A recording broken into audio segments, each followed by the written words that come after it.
ជំរាបសួរខ្ញុំបាទឈ្មោះខុនបន្លាក់ជាសិល្បករឯករាជ្យម្នាក់ហើយក៏ជាសហស្ថាបនិករបស់គម្រោងភ្នំពេញ Insolite សម្រាប់ការងារសិល្បៈរបស់ខ្ញុំគឺខ្ញុំចាប់ផ្ដើមជាអ្នកថតរូបដោយប្រើប្រាស់ដងខ្លួនរបស់ខ្ញុំយកមកនិទានជាសាច់រឿងត្អូញត្អែពីអារម្មណ៍របស់ខ្ញុំហើយបង្កើតទៅជា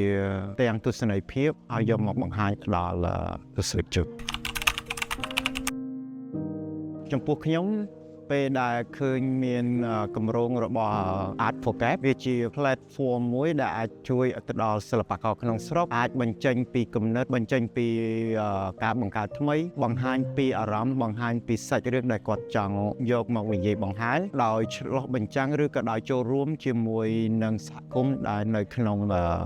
ខេត្តកែបហើយវាជារឿងមួយដែលល្អដែលសិល្បករដែលគាត់អាចធ្វើការជាមួយនឹងសហគមន៍ហើយជារឿងមួយដែលធ្វើឲ្យយើងអាចពំនាំអំពីវប្បធម៌នៃការរស់នៅរបស់ប្រជាជនរបស់សហគមន៍នៅក្នុងខេត្តកែបអាចយកទៅបង្ហាញទៅដល់លើឆាកអន្តរជាតិឬក៏ដល់ពិភពលោកទាំងមូលសម្រាប់ខ្ញុំជាសិល្បករមួយរូបអ្វីដែលចង់ឃើញគឺ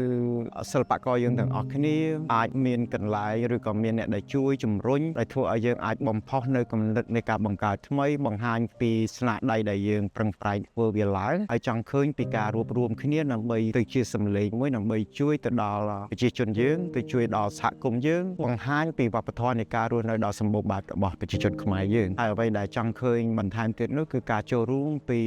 បងប្អូនទស្សនិកជនទាំងអស់ក្នុងការចូលរួមគាំទ្រវាជារឿងមួយសំខាន់សម្រាប់សិល្បករគ្រប់គ្នាព្រោះពេលដែលមានការចូលរួមគាំទ្រពីបងប្អូនពីប្រជាជនយើងវាជាការលើកទឹកចិត្តមួយដ៏ធំបាទសូមអរគុណ